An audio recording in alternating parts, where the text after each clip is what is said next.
अस्सलाम वालेकुम वरहमतुल्लाहि वबरकातुहू। नाज़रीन, मैं हूं सईद लोधी और आप देख रहे हैं मेरा यूट्यूब चैनल। नाज़रीन, खबरें बहुत सी हैं, एक एक करके सब खबरों का जायजा लेंगे। नाज़रीन, सबसे पहले महंगाई के तूफान के बावजूद वफाकी हुकूमत ने अवाम पर मजीद महंगाई का बोझ डालने का फैसला किया है। क्या बोझ डालेगी हुकूमत, इसके बारे में तफसीलात जानेंगे। FIA ने साबका वजीर खजाना जनाब शौकत तरीन के खिलाफ मुकदमा दर्ज कर लिया है। ये मुकदमा क्यों दर्ज हुआ और इसकी वजह क्या है, ये भी हम तफसील से जानेंगे। पंजाब के निगरान वजीर आला जनाब मोहसिन नकवी का कहना है कि हमारा मकसद सिर्फ इलेक्शन करवाना है और हमें जब इलेक्शन कमीशन कहेगा हम इलेक्शन करवा देंगे। इलेक्शन पंजाब में कब होंगे, क्या इसके लिए अपडेट्स हैं, वो भी हम डिस्कस करेंगे। PTI के रहनुमा जनाब फवाद चौधरी साहब का कहना था कि आइंदा जनरल इलेक्शन में PTI भारी अक्सरियत से जीतेगी और इक़्तिदार में आएगी। मौजूदा वजीर खारजा जनाब बिलावल भुट्टो ज़रदारी ने इमरान खान पर तनकीद करते हुए कहा कि ज़िया मुशर्रफ की तरह इमरान खान का भी दौर एक इम्तिहान था। नाज़रीन, हुकूमत ने पाकिस्तानी अवाम को एक और बड़ा महंगाई का झटका देने के लिए फैसला किया है। नाज़रीन, तफसीलात के मुताबिक हुकूमत ने फी यूनिट बिजली इस्तेमाल करने पर पावर होल्डिंग लेवी आयद करने का फैसला किया है, जिस पर इक्तिसादी राबता कमेटी ECC ने फी यूनिट ₹3.82 लेवी आयद करने की मंजूरी दे दी। नाज़रीन, ज़राए का कहना है कि बिजली की कीमत पर लेवी मरहलावार आयद की जाएगी और इसके लिए national electric power regulatory authority नेपरान से मंजूरी ली जाएगी। बिजली सार्फिन के लिए फी यूनिट ₹31.74 का हो जाएगा। ज़राए ने यह भी बताया है कि फरवरी मार्च के लिए पावर होल्डिंग लेवी 43 पैसे आयद करने की मंजूरी दी गई है, जबकि मार्च से जून तक ₹3.39 इजाफी लेवी शामिल की जाएगी। इसके अलावा जुलाई से अक्टूबर तक 43 पैसे के साथ मजीद ₹1 लेवी ऐड की जाएगी और ₹3.39 लेवी खत्म हो जाएगी। इसी तरह नवंबर 2023 से जून 2024 तक ₹1.43 लेवी आयद की जाएगी। ज़राए के मुताबिक पावर होल्डिंग लेवी का इत्तलाक 300 यूनिट इस्तेमाल करने वाले सार्फिन पर नहीं होगा। लाइफ लाइन सार्फिन और के इलेक्ट्रिक की बिजली सार्फिन भी पावर होल्डिंग लेवी से मुस्तस्ना होंगे। वफाकी हुकूमत ने सैलाब मुतासरीन और ज़रई सार्फिन के लिए ₹2.75 का फी यूनिट रिलीफ खत्म करने का भी फैसला किया है। बिजली का बिल पहले भी अवाम के पास एक सदमा बनकर आता है, अब बिजली की कीमत मजीद बढ़ा दी गई है। ये भी एक बहुत बड़ा अवाम पर जुल्म है। नाज़रीन, FIA के साइबर क्राइम विंग ने साबका वजीर खजाना जनाब शौकत तरीन के खिलाफ मुकदमा का इंदराज कर लिया है। ये मुकदमा उनके खिलाफ पीका एक्ट के तहत दर्ज किया गया है। तफसीलात के मुताबिक PTI के रहनुमा जनाब शौकत तरीन के खिलाफ मुकदमा FIA के साइबर क्राइम विंग इस्लामाबाद में दर्ज किया गया। शौकत तरीन पर बगावत और इश्ताल अंगेजी की दफात के तहत मुकदमा उनके सोशल मीडिया पर वायरल मुबैना ऑडियो की बुनियाद पर दर्ज किया गया। FIA के साइबर क्राइम विंग की जानिब से दर्ज मुकदमे के मतन में मुकदमे में कहा गया है कि शौकत तरीन ने पंजाब और खैबर पख्तूनख्वा के वज़राए खजाना से कॉल पर बात की, जिस पर दोनों वज़रा को IMF प्रोग्राम को नाकाम करने के लिए बात की। FIA के मुताबिक मुकदमा ऑडियो लीक्स तहकीकात मुकम्मल करने के बाद दर्ज किया गया। उनके खिलाफ मुकदमे का मुद्दई अरशद महमूद वल्द गुलाम सरवर है। FIA के साइबर क्राइम विंग में दर्ज FIR के मुताबिक मुबैना ऑडियो में तैमूर सलीम झगड़ा और मोहसिन लगारी से शौकत तरीन गुफ्तगू कर रहे हैं। मुबैना ऑडियो में बदनीति पर मबनी गुफ्तगू की गई। मुबैना ऑडियो में शौकत तरीन ने मोहसिन लगारी को कहा कि वफाकी हुकूमत को सरप्लस बजट वापस न किया जाए। नाज़रीन, साबिक वजीर खजाना जनाब शौकत तरीन के खिलाफ मुकदमा बगावत और इश्ताल अंगेजी की दफात के तहत दर्ज किया गया। गुज़श्ता दिनों वजीर दाखिला राना सनाउल्लाह ने बताया था कि शौकत तरीन के खिलाफ इंक्वायरी मुकम्मल हो गई है और हुकूमत ने उन्हें गिरफ्तार करने की इजाजत दे दी है। नाज़रीन, शौकत तरीन साहब के खिलाफ मुकदमा और उनकी मुबैना गिरफ्तारी के बारे में जो हुकूमत इक़दाम कर रही है, ये उसी स्क्रिप्ट का एक हिस्सा है जो इम्पोर्टेड हुकूमत PTI के वर्कर के खिलाफ, PTI के रहनुमाओं के खिलाफ जो अपनी कार्रवाइयाँ कर रही है। इस इम्पोर्टेड हुकूमत ने अपने इस 9 माह के इक़्तिदार में जो दहशत गर्दी और गद्दारी के मुकदमात के अंदराज का तकरीबन रिकॉर्ड कायम कर दिया है। पीटीआई का कोई भी रहनुमा जो सच बोल रहा होता है, हुकूमत के गलत कामों को निशानदेही कर रहा होता है या थोड़ा सा प्रोमिनेंट नजर आता है, तो ये इम्पोर्टेड हुकूमत उसको लेबल करती है और उसके खिलाफ कोई ना कोई मुकदमा या उसके गिरफ्तारी के इक़दाम करती है। नाज़रीन, पंजाब के निगरान वज़ीर आला जनाब मोहसिन नकवी साहब का कहना था कि हमारा मकसद इलेक्शन करवाना है और जब भी इलेक्शन कमीशन कहेगा हम इलेक्शन करवा देंगे।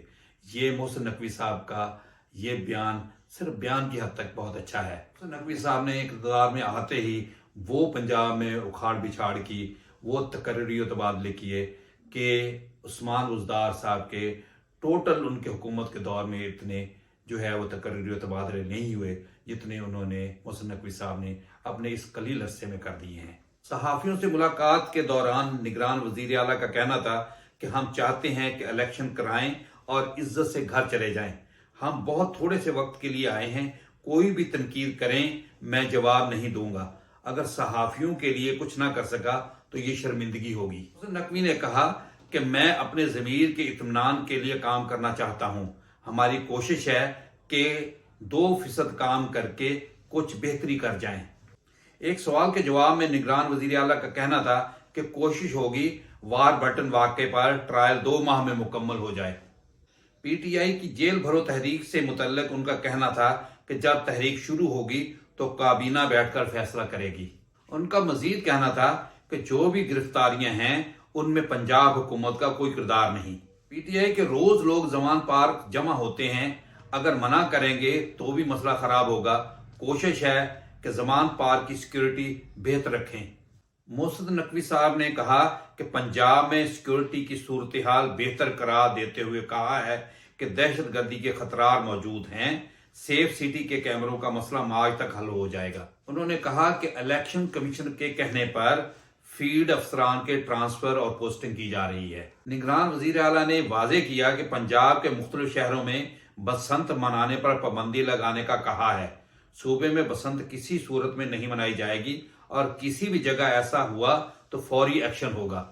उन्होंने वाजे किया कि किसी को ऐसा इक़दाम करने की इजाजत नहीं देंगे जिससे किसी की जान को खतरा हो। सूबे में सबको तहफ़्फ़ुज़ देने के लिए इक़दाम करेंगे। उन्होंने मजीद कहा कि पुलिस हुक्काम को हदायत कर दी है कि किसी को कोई गैर कानूनी इक़दाम करने की इजाजत ना दें। पंजाब असम्बली के इंतखाबात के लिए पंजाब के गवर्नर जनाब बलीगुर रहमान साहब ने एक अहम इजलास तलब कर लिया है। उन्होंने ये इजलास बरोज मंगल यानी कल तलब किया है। इजलास में चीफ सेक्रेटरी और आईजी पंजाब को मदऊ किया गया है। इजलास में सेक्रेटरी इलेक्शन कमीशन भी शिरकत करेंगे। गवर्नर पंजाब जनाब बलीगुर रहमान साहब की तरफ से बुलाए गए कल इजलास में हाई कोर्ट के फैसले का जायजा लिया जाएगा। इससे कबल इलेक्शन कमिश्नर ने भी गवर्नर से मुशावरत का फैसला किया था और उन्होंने इंतखाबात की तारीख के मुतल्लिक मुशावरत करने के लिए गवर्नर से वक्त मांगा था। इलेक्शन कमीशन ने गवर्नर से मुशावरत के लिए अपने नुमाइंदे मुकर्रर कर दिए हैं। सेक्रेटरी इलेक्शन कमीशन की सरबराही में इलेक्शन कमीशन की टीम गवर्नर से मुशावरत करेगी और इजलास में शिरकत करेगी। इससे कबल पंजाब के निगरान वज़ीर आला जनाब मोहसिन नकवी भी कह चुके हैं कि हमारा मकसद इलेक्शन करवाना है और जो ही इलेक्शन कमीशन कहेगा हम इंतखाबात करवा देंगे। नाज़रीन, हाई कोर्ट के फैसले के आने के बाद भी हुकूमत के तर्जुमान इलेक्शन न करवाने का इंदिया दे रहे हैं। अपनी शिकस्त को मद्देनजर रखते हुए हुकूमत तो ज़िमनी इलेक्शन में भी हिस्सा ना लेने के काबिल अपने आप को समझ रही थी, तो ये तो जनरल इलेक्शन है। हुकूमत को पता है कि इस जनरल इलेक्शन में अवाम ने इनका क्या हशर करना है। नाज़रीन, अगर गवर्नर और इलेक्शन कमीशनर डेट नहीं देता तो ये कंटेम्प्ट ऑफ कोर्ट हो जाएगा और तौहीन अदालत का केस उनके खिलाफ रजिस्टर हो सकता है। देखते हैं आगे क्या प्रोग्रेस होती है। इंशाल्लाह जो भी प्रोग्रेस होगी आपके साथ शेयर करेंगे। पीटीआई के रहनुमा जनाब फवाद चौधरी का कहना है कि आइंदा जनरल इलेक्शन में पीटीआई 2/3 से ज्यादा अक्सरियत लेके आएगी और हुकूमत बनाएगी और जो पीटीआई की हुकूमत की हिज़्ब इख्तलाफ होगी वो एक जिम्मेदार हिज़्ब इख्तलाफ होगी। इस पर तबसरा करते हुए उन्होंने कहा कि नून लीग को छोड़ें, तहरीक इंसाफ के मुकाबले में नई जिम्मेदार अपोजिशन बनेगी। उन्होंने कहा कि शाहद खाकान अब्बासी ने मरियम को अपना लीडर मानने से इनकार कर दिया है। जेल में मीडिया से गुफ्तगू करते हुए फवाद चौधरी ने कहा कि इमरान खान ने कहा अमेरिका को यकीन दिलाया गया कि इमरान खान एंटी अमेरिका हैं। फवाद चौधरी ने कहा کہ امریکی حکام جن سے میری بات ہوئی انہوں نے تصدیق کی کہ واقعی ہی امریکہ کو انہوں نے یہ باور کروایا کہ عمران خان جو ہے وہ اینٹی امریکہ ہیں۔ فواد صاحب کا کہنا تھا کہ کیپٹن صفدر کی باتیں غور طلب ہیں، انہیں غور سے سننے کی ضرورت ہے۔ نواز لیگ ٹوٹ پھوٹ کا شکار ہے، ان کی سیاست ختم ہو رہی ہے۔ فواد صاحب نے دعویٰ کیا کہ مزید لوگ نون لیگ کو چھوڑیں گے، تحریک انصاف کے مقابلے میں نئی ذمہ دار اپوزیشن بنے گی۔ چودھری صاحب نے مزید کہا کہ نواز شریف صاحب کو مفت جہاز بھی بھجوا دیں تو بھی وہ پاکستان نہیں آئیں گے۔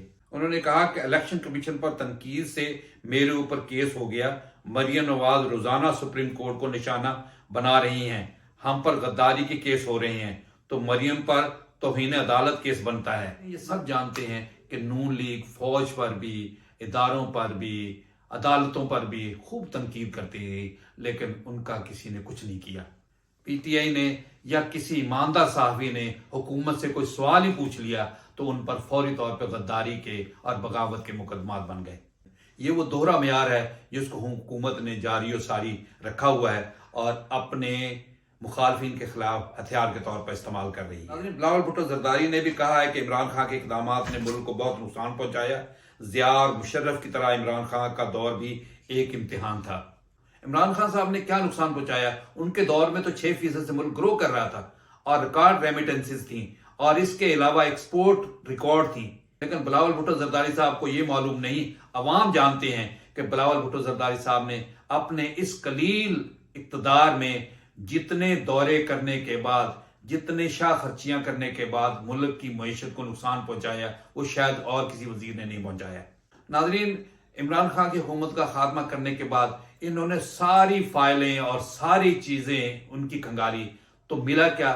ایک توشہ خانہ نکال کے لے کے آئے اور ایک جو ہے اپنی اس کی گھڑی نکال کے لے آئے۔ اس کے علاوہ کسی فائلوں میں کوئی کرپشن کی داستان ملی؟ اس امپورٹڈ حکومت کی کرپشن کی داستانیں تو نیشنل اور انٹرنیشنل میڈیا سب پر نشر ہو چکی ہیں۔ ناظرین، اب تک اتنا ہی، اگلی مفید ویڈیو کے لیے پھر حاضر ہوں گا، اجازت دیجیے، اللہ حافظ۔